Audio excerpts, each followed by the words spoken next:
Audio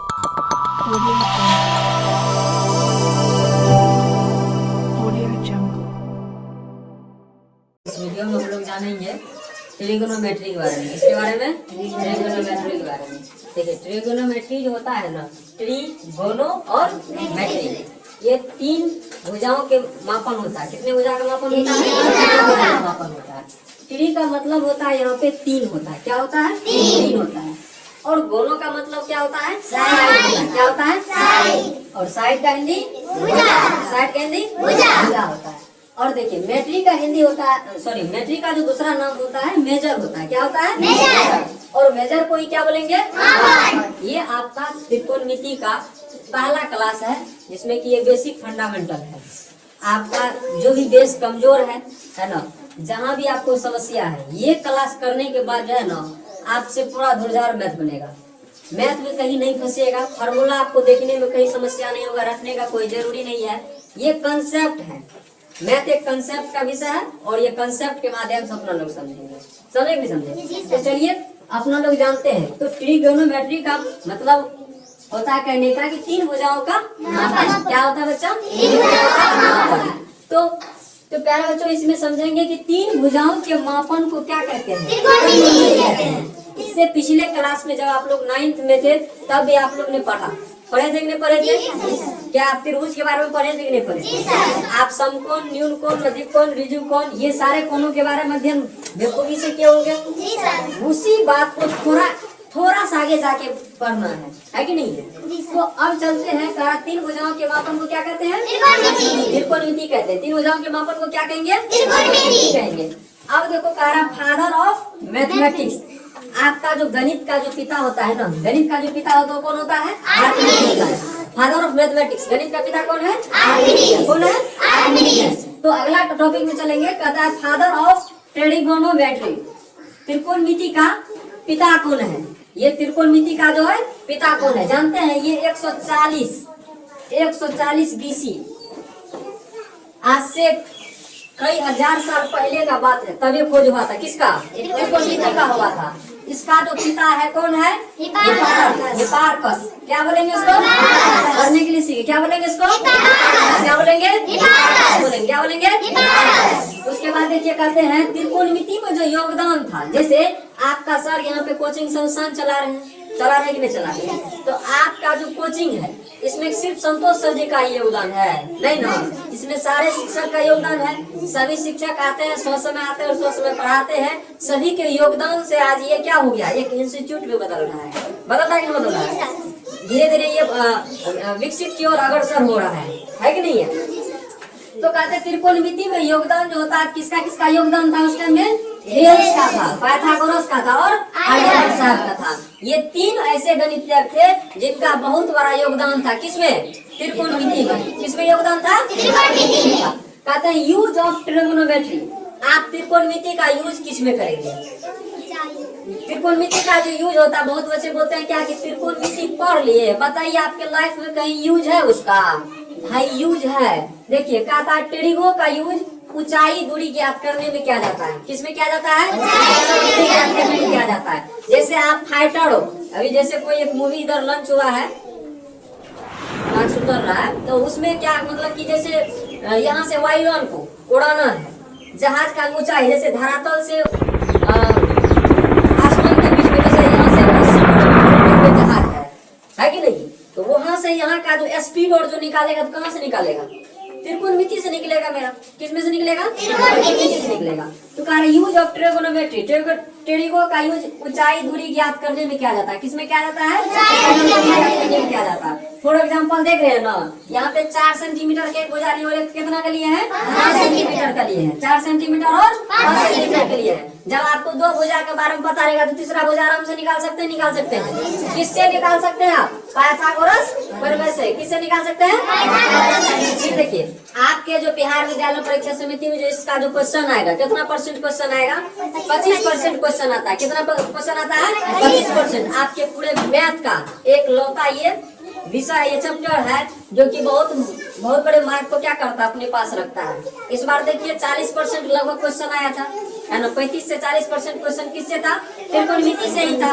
तो पहला chapter आपका इसलिए हम त्रिकोणमिति स्टार्ट किया ताकि आप क्या मार्क को कंट्रोल कर सके, है कि नहीं। तो अब देखिए एग्जाम में कितना परसेंट क्वेश्चन पूछेगा, 25%। कितना परसेंट, 25%। अब देखिए इसमें दो चीज है, सारा एक साइड का रेशियो, साइड का रेशियो। साइड बोले तो बच्चा भुजा, क्या साइड बोले तो भुजा, और रेशियो का मतलब क्या होता है, क्या होता है। तो क्या आपको समझ में आ रहा है कि नहीं आ रहा है? क्या पीछे इतना समझाए समझ में आया कि नहीं आया? अगर कहीं समस्या हो तो बोलिएगा, समझाएंगे पुनः, ठीक है। जब तक नहीं समझिएगा तब तक हम आपको समझाते रहेंगे, ठीक है। अब देखिए यहाँ पे क्या है, आपका साइन है, क्या है साइन। इसका क्या रेशियो क्या आ जाएगा, साइन। कोसाइन का क्या होगा, कोस होगा। टेंजेंट का क्या होगा, टैन होगा। कोटेंजेंट का क्या होगा बच्चा, कोट होगा। सेकेंड का क्या होगा, सेक होगा। और कोसेंट का क्या होगा, कोसेक होगा। क्या आपको इतना बात समझ में आया कि नहीं आया? पूरा बोर्ड को मिटा रहे हैं, तो फिर अगला चलते हैं, देखते हैं क्या आप लोग उतार लिए कि नहीं उतार लिए। तो नोट कीजिए आप लोग। चलिए, तो पिछले क्लास में आप लोग जाने थे त्रिभुज के बारे में। किसके बारे में, त्रिभुज के बारे में। जब आप 9th में तब भी आपको त्रिभुज पढ़ाए थे कि नहीं पढ़ाए थे। तो त्रिभुज का जो परिभाषा होता है, सब आदमी जानते हैं कि नहीं जानते हैं? क्या होता है त्रिभुज का परिभाषा? तीन भुजाओं से घिरी हुई ज्यामितीय आकृति को त्रिभुज कहते हैं। तीन भुजाओं से घिरी हुई ज्यामितीय आकृति को त्रिभुज कहते हैं। तो देखिए, तीन भुजाओं से घिरी हुई ज्यामितीय आकृति को हम त्रिभुज कहते हैं। क्या कहते हैं, त्रिभुज कहते हैं। त्रिभुज को जो है भुजा के आधार पर 3 भागों में बांटा गया है। कितने भागों में बांटा गया है? कौन कौन त्रिभुज है? समबाहु, समबाहु, समद्विबाहु और विषमबाहु। समबाहु, समद्विबाहु और विषमबाहु। अभी अपना लोग जानते हैं भुजा के आधार पर त्रिभुज को कितने भागों में बांटा गया। किसके आधार पर? भुजा के आधार पर। तो बीच स्टार में लिखेंगे भुजा के आधार पर। किसके आधार पर? भुजाओं के आधार पर। भुजाओं के आधार पर त्रिभुज के प्रकार। भुजाओं के आधार पर त्रिभुज के प्रकार। तो आप जान रहे हैं भुजा के आधार पर त्रिभुज के कितने प्रकार होते हैं? 3 प्रकार होते हैं। कौन कौन होते हैं? आप देखिए, इसको पहचानने का नियम होता है कि नहीं। अब भुजा के आधार पर, किसके आधार पर? भुजा के आधार पर। अगर देखिए ये 5 सेंटीमीटर है। कितना सेंटीमीटर? 5 सेंटीमीटर। ये भी कितना सेंटीमीटर? 5 सेंटीमीटर। और ये भी 5 सेंटीमीटर है। क्या है? 5 सेंटीमीटर। तीनों आपका क्या भुजा समान है कि नहीं है? जब भुजा समान होती है, कौन सा त्रिभुज हो गया? समबाहु त्रिभुज हो गया। कौन सा त्रिभुज हो गया? इसका परिभाषा आप लोग बना सकते हैं कि जिस त्रिभुज का तीनों भुजा आपस में क्या हो, बराबर हो, हम क्या कहेंगे? समबाहु त्रिभुज। अब चलिए तुरंत इसके बगले में पड़ोसी में देख लीजिए, कौन त्रिभुज? विषमबाहु त्रिभुज। कौन त्रिभुज? ये ए हुआ, ये बी हुआ, ये सी हुआ। अब ए बी सी में देखिए, ये 4 सेंटीमीटर है, ये भी 4 सेंटीमीटर है कि नहीं? लेकिन ये 2 सेंटीमीटर है। बताइए क्या ये इसका तीनों भुजा बराबर है? 2 भुजा। कितना भुजा बराबर है? 2 भुजा बराबर। 2 भुजा बराबर इसको क्या बोलेंगे? 2 तो समद्विबाहु। समद्विबाहु त्रिभुज। कौन सा? समद्विबाहु त्रिभुज। समद्विबाहु त्रिभुज है ना। अब देखिए एक त्रिभुज और बना रहे हैं। कौन सा? ये ए बी सी। ये 3 है, ये 4 है और ये 5 है सेंटीमीटर में सब। ये भी सेंटीमीटर में। तो बोलिए इसका एक भुजा कितना है? 3 सेंटीमीटर। दूसरा कितना है? 4 सेंटीमीटर। तीसरा कितना है? 5 सेंटीमीटर। तो सभी भुजा क्या है? आपस में भिन्न भिन्न है कि नहीं है? सभी भुजा क्या है? आपस में भिन्न भिन्न है। तो ये कौन सा हो जाएगा? विषमबाहु। क्या हो जाएगा? विषमबाहु त्रिभुज। कौन सा त्रिभुज? विषमबाहु त्रिभुज। क्या इतना बात आपको समझ में आया कि नहीं आया? क्या इतना बात में किसी को कोई परेशानी भी है? क्या आपको फिर से समझाने की जरूरत है? नहीं है। तो चलिए हम आगे बढ़ते हैं इसमें। क्या नोट कर लीजिए आप लोग? कर रहे हैं नोट? आप देखिए तो नोट कर लिए क्या? चलिए आप लोग नोट कर लिए हैं। तो भुजा के आधार पर समझ गए कि नहीं समझ गए? अब समझेंगे हम कोण के आधार पर। किसके आधार पर? कोण के आधार पर।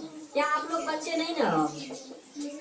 आपको क्लास 3 और से पढ़ाया गया होगा। 3, 4, 5, 6, 7, 8, 9, 10 आपको मतलब ये 10 में है ना आप लोग, तो मतलब ये पढ़ा कई बार बताया गया है कोण के आधार पर। त्रिभुज का किस पे, ये भुजा के आधार पर था।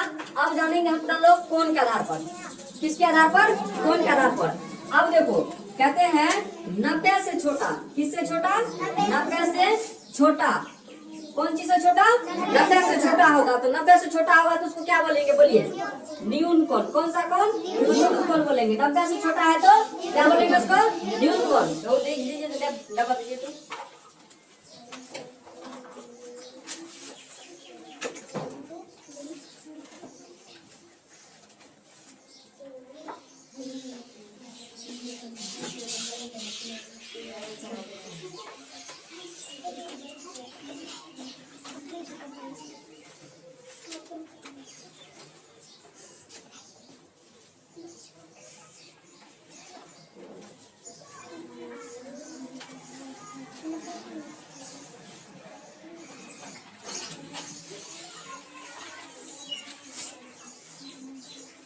देखिए आप लोग 90 से छोटा है तो क्या बोलेंगे इसको, न्यून कोण। क्या बोलेंगे, न्यून कोण। 90 से छोटा होगा तो क्या बोलेंगे इसको, न्यून कोण।